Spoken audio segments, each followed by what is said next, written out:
Yo estoy muy vinculado al campo por razones familiares desde muy pequeño, porque mi abuelo y mi padre pasaron por la dirigencia, bueno, fueron presidentes de la Asociación Rural del Paraguay y mi hermano dirigente, y aunque yo me dedico a la gestión pública, las veces que puedo los fines de semana me pego una escapada y realmente es extraordinario. Pero más allá de mis afectos personales, estoy profundamente convencido, porque también lo he escuchado de pequeño, que el campo es la solución del Paraguay, ¿verdad?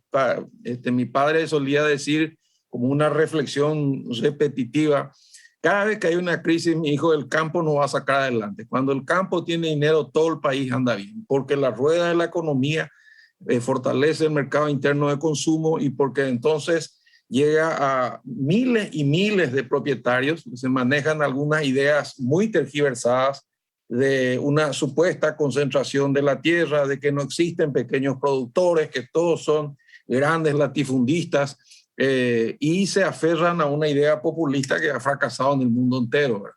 Y por otro lado está el Paraguay productivo, el que funciona perfectamente entre los pequeños, medianos y grandes productores.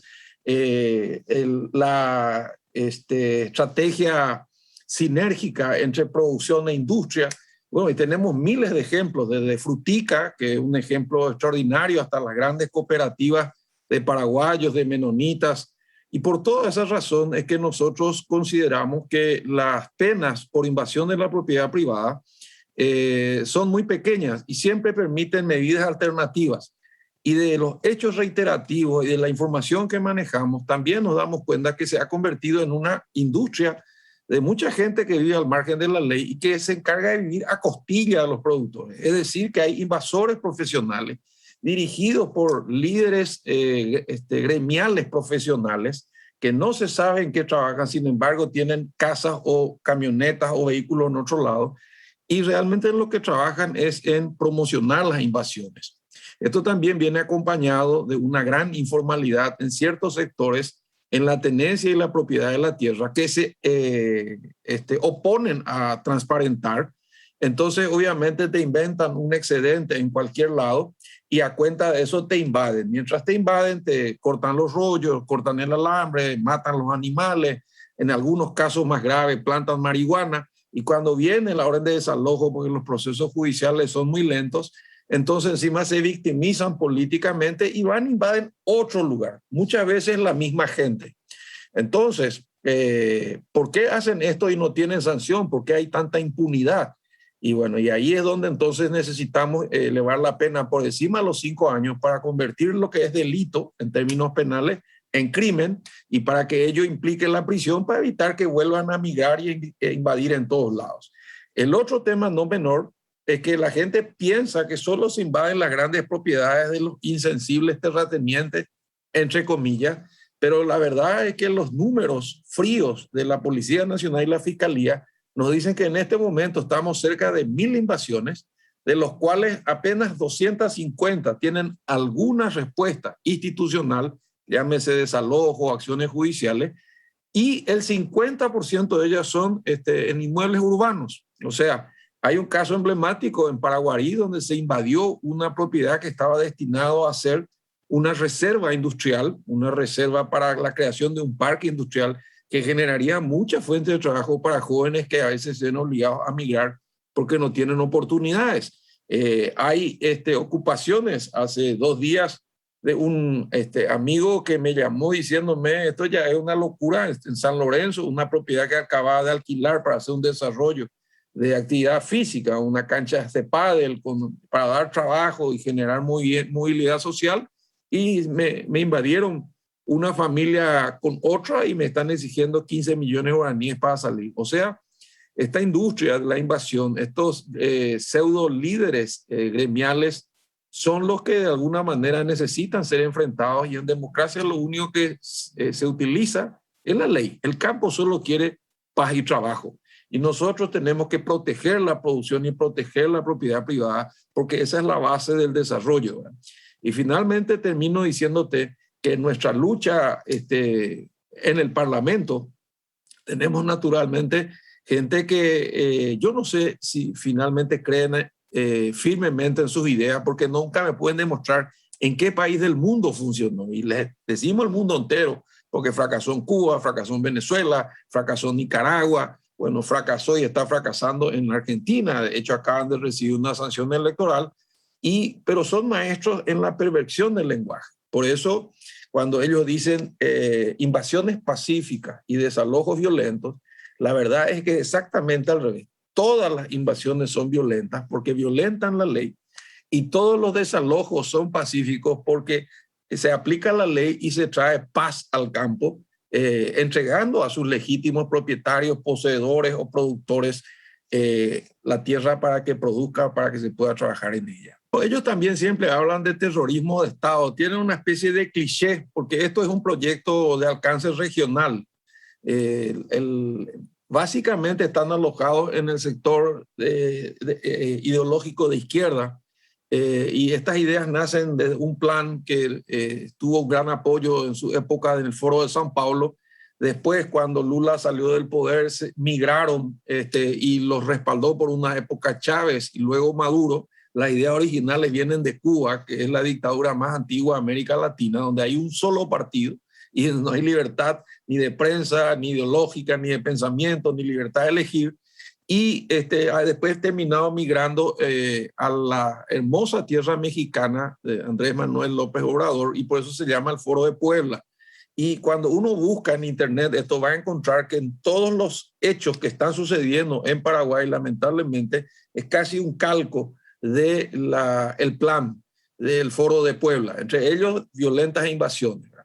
Lo que sucede acá es que hoy ya es imposible que hayan abusos o excesos, porque todo se sabe, todo se filma con un simple celular. Además, para cada vez que se hace una intervención de este tipo, se avisa al INDI, se avisa a la Dirección de Recursos Humanos, normalmente está la prensa, y las fuerzas policiales no pueden excederse en la aplicación de la ley. Por lo demás, tienen que hacer cumplir la ley. Ellos ni siquiera tienen posibilidad de discutir si está bien o está mal. Vos tenés una orden de desalojo, vos sos un policía o sos un juez de paz o sos un oficial de justicia, y es un mandato judicial. Vos, yo y cualquiera que está viendo este programa tiene que cumplir. Entonces, si la gente se resiste a salir, ¿cómo hacerlo con la menor violencia posible? Bueno, tomándole el brazo, pero también por el otro lado, ¿qué haces cuando ellos te reaccionan o armados o con palos o tirándote piedras? Necesariamente se tiene que producir un margen de violencia controlada, pero siempre dentro del marco de la ley, ¿verdad? Porque no son mandamientos, inclusive te autorizan a cortar candados, a traer cerrajeros, a utilizar toda la fuerza a tu alcance, pero naturalmente sin excesos, ¿verdad? Y si esa es la preocupación, bueno, se puede producir no digo yo un acuerdo, porque con gente que es irracional, que tiene una mentalidad que defiende tan poderosos intereses, es muy difícil razonar. Se tiene que aplicar la ley necesariamente, y esta pena puede ser disuasoria, es decir, si vos sabes de ahora en adelante que entrando yo a tu casa, o entrando a tu quinta, o entrando a tu campo, no solamente te voy a desalojar, sino que si te identifico vas a quedar detenida y no vas a poder tener medida alternativa, yo creo que lo vas a pensar dos veces. Vamos a evitar que mucha gente, en su necesidad, en su miseria, en su ignorancia, en su pobreza, sea manipulado por estos dirigentes, que son los que finalmente obtienen grandes beneficios,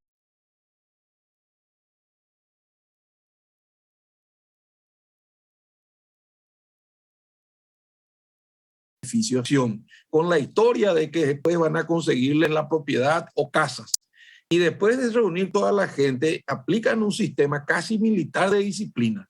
Y no solamente eso, sino después viene otro pedido, el pasaje para el dirigente gestor que vaya al CONAVI a conseguir las casas. Bueno, ahí entra otro equipo que también consigue el dinero para hacer las casas, que nunca sabe si se terminan o no. Y cuando si finalmente logran las casas y el propietario no tiene otra alternativa que darle al Estado, venderle a un precio que nunca es el precio original, precio de mercado, entonces vos tenés que pasar por la circunstancia que el Estado no te paga, o ya perdiste tu propiedad, dejaste de producir, la gente se quedó en tu territorio y muchos de ellos migran otra vez a otro lado y venden las derecheras sobre su casa.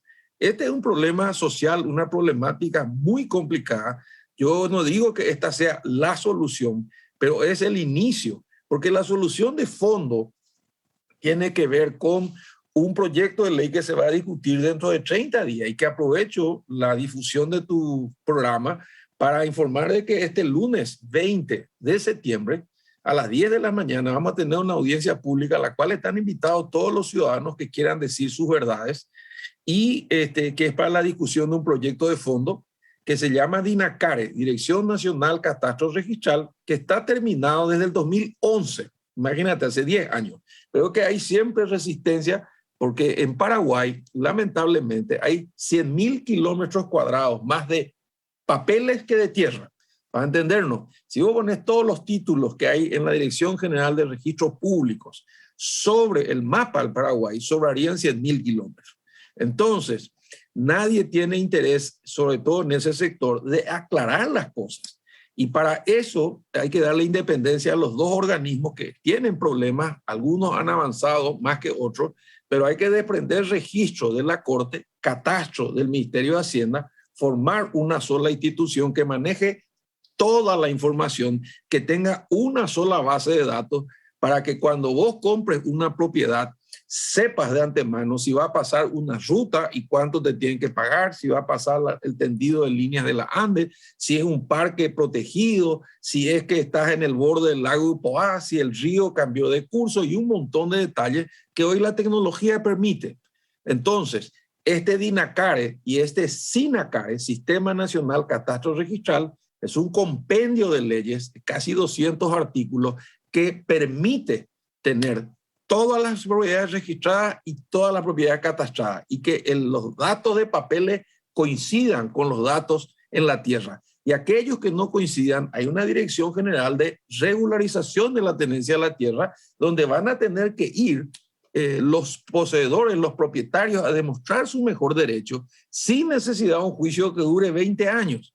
Entonces se hacen mensuras voluntarias, se hacen la apertura de sucesiones, porque vos y yo sabemos que mucha gente en el campo, murió el abuelo, murió el papá, se quedaron hijos con sobrinos, y lo que hicieron de la propiedad original del abuelo es correr el alambrado, pero en la práctica el título sigue figurando a nombre del fallecido, entonces nunca pueden sacar una hipoteca, nunca pueden sacar un préstamo, nunca pueden desarrollar su propiedad porque no tienen la tenencia.